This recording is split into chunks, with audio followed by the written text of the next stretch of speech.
오늘 말씀의 제목인데요. 한번 따라해 주시겠어요? 감사를 요구하시는 이유. 네. 여러분, 예수님이 길 가실 때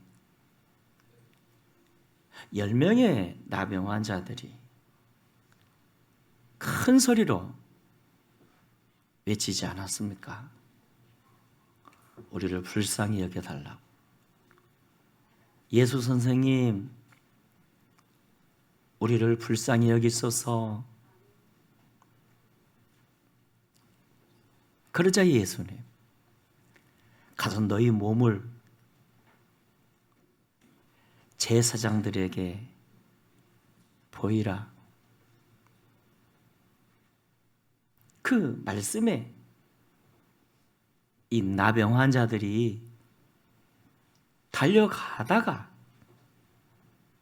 고침받은 자신들을 보게 됩니다. 오, 김 선생, 얼굴에서 나병이 사라졌어.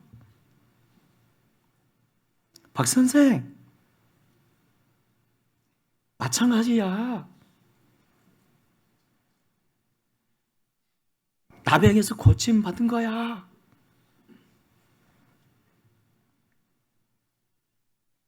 나병이 어떤 병입니까? 저주의 병이었죠. 한번 걸리면 결코 치유될 수 없는 이런 고통의 병에서 고침을 받았으니 얼마나 좋았겠어요. 서로 부둥켜 안고 막 웃고 울었을 겁니다. 그런데 그중 단 한 사람, 사마리아 사람만이 예수님께 돌아와 감사를 표현했어요. 예수님의 발 앞에 엎드려서 나의 이 질병을 고쳐주어서 감사하다고. 그러자 예수님 물으셨죠. 10사람이다 고침받지 않았느냐? 그런데 그 9은 어디에 있느냐? 이 이방인 외에는 하나님께 영광 돌리러 돌아온 자가 없느냐? 하시면서 축복을 선언하셨죠. 일어나 가라. 네 믿음이 네를 구원하였느니라. 네 믿음이 네를 구원하였느니라. 야, 감사가 곧 믿음이랍니다. 네 믿음이 곧 네를 구원하였느니라. 여러분, 여기 나음을 입은 이방인은 자신을 고쳐주신 예수님께 돌아왔어요. 본문 15절에 자기가 나은 것을 보고 하나님께 영광을 돌리며 돌아와 함께 고침받은 9명의 사람들은 각기 자기가 원하는 곳으로 가버렸지만 그는 예수님께 돌아왔어요. 감사하기 위해 은혜를 하는 사람이지요. 그는 돌아와 감사로 예배했고요. 본문 17절에 그 발 앞에 엎드려 감사하니, 엎드렸다 무슨 뜻이죠? 감사로 예배했다는 뜻입니다. 와, 이 이방인은 돌아온 것만으로 감사를 마무리 짓지 않고 몸으로 고백하며 최고의 존경의 표시를 했어요. 그 발 앞에 엎드려. 결과가 뭡니까? 더 큰 복을 받았습니다. 예수님이 선언하셨죠. 네 믿음이 네를 구원하였느니라. 그는 감사로 나병보다 더 중요한, 나병에서 고침받은 것보다 더 중요한 영혼의 고침을 받고 구원받았다는 겁니다. 할렐루야. 여러분, 오늘날 하나님이 우리에게 감사를 요구하신 이유가 있어요. 그 이유가 뭘까요? 첫째는 내가 살거든요. 우리가 감사할 때 감사 자체가 믿음이기에 영적으로 삽니다. 구원을 받습니다. 예수님이 말씀하셨죠. 10명이 고침받지 않았느냐. 그런데 그 9은 어디에 갔느냐? 가라, 네 믿음이 네를 구원하였느니라. 뭐가? 네 믿음이 너를 구원하였느니라. 감사가 우리를 복되게 만들어요. 바울과 실라를 봐보십시오. 빌립보에서 복음을 전하다가 만신창이 되도록 얻어맞고 감옥에 갇혔어요. 옥에 갇혔습니다. 그럼에도 그들은 밤중에 한밤중에 일어나 하나님께 감사하며 찬송하지 않았습니까? 어떤 일이 벌어졌죠? 주님이 그곳에 오심으로 구원의 역사가 나타났어요. 지진이 나고 옥문이 열려지고 쇠사슬이 막 끊어지고 간수들이 구원을 받고 주님이 그곳에 오셨다는 증거 아닙니까? 주님이 그곳에, 감사하는 곳에 주님의 임재와 영광이 나타난다는 겁니다. 감사가 우리를 복되게 만들어요.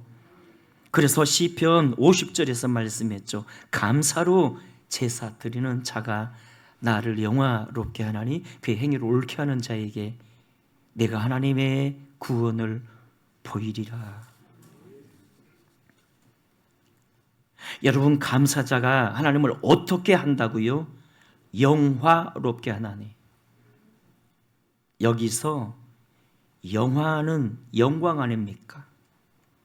하나님을 영광스럽게 하나니, 또한 하나님을 위엄 있게 하나니, 하나님을 명예롭게 하나니, 하나님을 곧 경배하는 것이니, 바로 이런 뜻입니다. 그렇다면 감사의 결과가 뭐죠? 내가 하나님의 구원을 보이리라. 여기서 구원이란 능력이요, 권능이요, 축복 아닙니까? 즉 하나님이 감사자에게 복을 주셔요. 그래서 여러분, 우리가 힘들수록 감사해야 하는 이유, 감사할 때 어둠이 떠나가고 마음이 밝아져요. 낙심이 떠나가고 긍정적 사고관으로 변합니다. 감사로 제사하는 자가 하나님을 영화롭게 하나니 그의 행위를 옳게 하는 자에게 내가 하나님의 구원을 보이리라.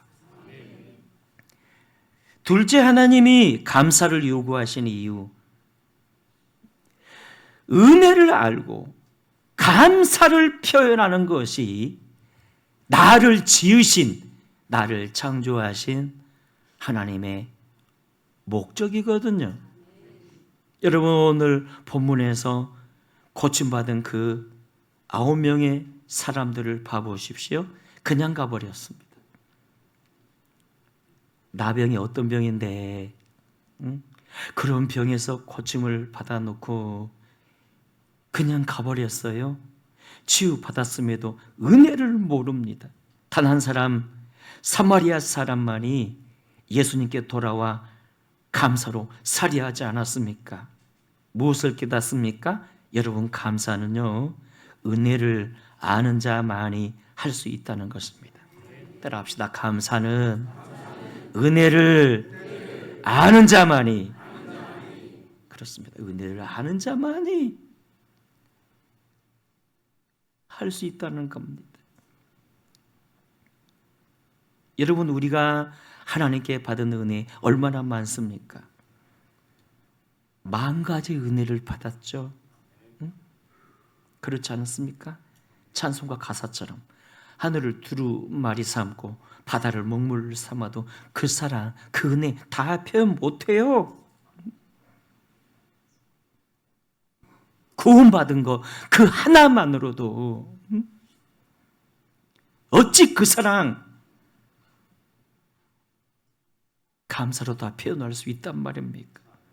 그래서 다윗이 시편에서 고백했지요. 내 영혼아 여호와를 찬송하여 그 은택을 잊지 말지어다. 그 은혜를 잊지 말지어다. 여러분, 지구촌 교회에 이동훈 목사라고 아주 유명한 분이지요. 근데 최근에 이분에게 가슴 아픈 고통이 찾아왔어요. 그에겐 2명의 아들이 있었는데 그의 첫째 아들이 결혼 후 직업을 정리하고 신학교에 갔습니다. 우수한 성적으로 박사 논문까지 쓰면서 선교를 준비하는데 아들들이 그렇게 다 IQ가 높고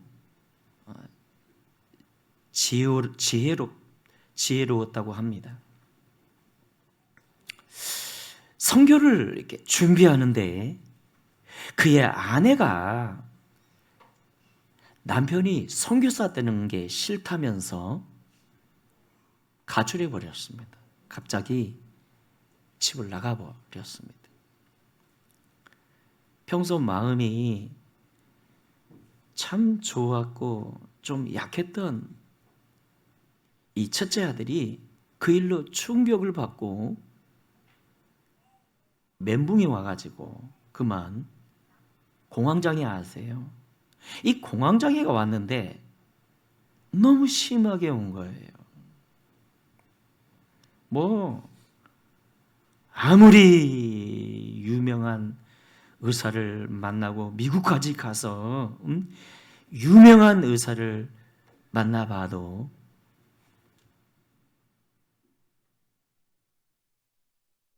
치료 불가능하다는 겁니다. 치료가 불가능한.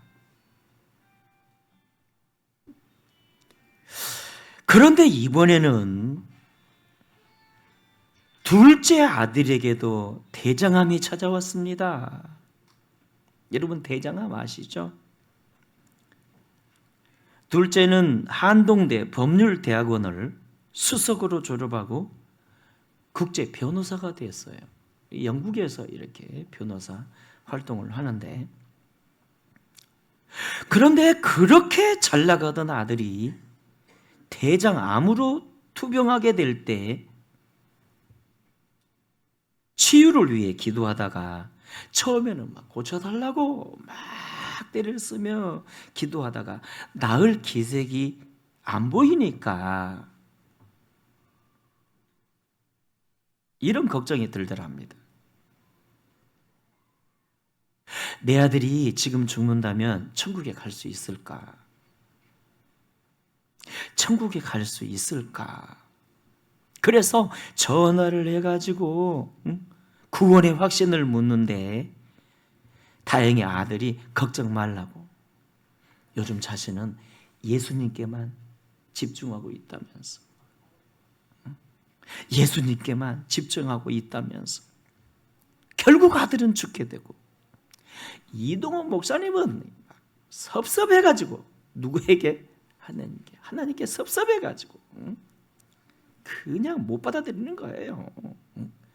지금껏 내가 어떻게 살았는데 내가 불순종한 거 있다면 그렇게 크게 얼마나 불순종했다고 이러시냐고. 목회도 얼마나 진실되게 성실되게 했고 빠른 나이에 은퇴해가지고 그것도 교회를 위해서 은퇴를 했고 막 이렇게 저렇게 섭섭하다면서 하나님 앞에 섭섭함을 표현하는데 주님께서 딱 한마디 말씀을 주시더랍니다. 데살로니가 후서 5장 18절. 범사에 감사하라. 이는 그리스도 안에서 너희에게 향하신 하나님의 뜻이니라. 범사에 감사하라. 딱 이 말씀만 덜렁 주시더랍니다. 범사에 감사하라. 이는 그리스도 안에서 너희를 향하신 하나님의 뜻이니라. 근데 딱 말씀 한마디 딱 받으니까 그래. 하나님이 나를 지으신 이유, 나의 존재의 목적, 하나님께 감사하는 거 아니겠는가? 그럼에도 감사하자. 그럼에도 감사해야지. 이런 생각을 먹으니까 아들 죽은 이 서러움보다는 하나님께 감사가 막 나오더랍니다. 그래서 그 다음날 장례식장에서 그가 이 말씀을 전하지 않았습니까? 범사에 감사하라. 이는 그리스도 안에서 너희를 향하신 하나님의 뜻이니라. 그는 장례식을 마치고 그 아들 범과 작별하며 10가지 감사를 썼어요. 하나님, 첫째, 내 아들이 그 지독한 암의 통증에서 해방되어 감사합니다. 둘째, 영광의 나라 천국에 입성하여 감사합니다. 셋째, 그동안 유머가 많았던 아들을 인해 누린 기쁨을 인해 감사합니다. 넷째, 단 한 번도 불평 없이 자랑만 하던 아내와 애교덩어리 손자를 남겨주어서 감사합니다.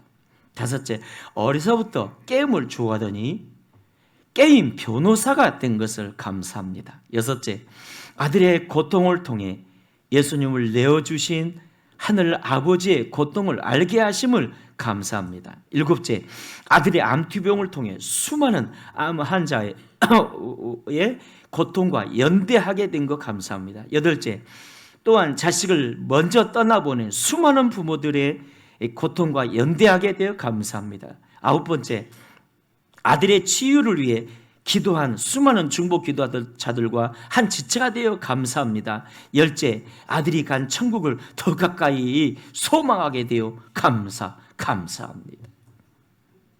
할렐루야. 2019년도인가 몇 년 전이죠. 국민일보에서 바로 이등훈 목사님의 이런 감사를 소개하지 않았습니까? 여러분, 하나님이 그럼에도 감사를 요구하신 이유, 그것이 나를 지으신 하나님의 목적이고 우리 승리의 비결이기 때문입니다. 하박국서 3장에서 선지자가 선포하지 않았습니까? 비록 무화과 나무가 무성치 못하며 포도나무에 열매가 없으며 감람나무에 소출이 없으며 밭에 먹을 것이 없으며 우리의 양이 없으며 외양간에 소가 없을지라도 나는 여호와로 말미암아 즐거워하며 나의 구원의 하나님으로 말미암아 기뻐하리로다. 그 다음 구절이 중요합니다. 주 여호와는 나의 힘이시라. 나의 발을 사슴 같게 하사, 무엇과 같게 하사? 사슴 같게 하사 나를 나의 높은 곳으로 다니게 하시리로다. 무슨 뜻일까요? 나를 나의 높은 곳으로 다니게 하시리로다. 역전시킨다는 뜻입니다. 감사할 때, 우리가 감사할 때 하나님이 우리 삶을 역전시킨다는 뜻입니다. 감사로 제사하는 자가 하나님을 영화롭게 하나니 그 행위를 옳게 하는 자에게 내가 하나님의 구원을 보이리라. 하나님의 구원을 보이리라. 이제 말씀을 맺습니다. 사랑하는 여러분, 하나님이 우리에게 감사를 요구하신 이유, 그것이 내가 사는 비결이고요, 복이 되기 때문입니다. 감사로 승리하는 저와 여러분 되시기를 주의 이름으로 축원합니다.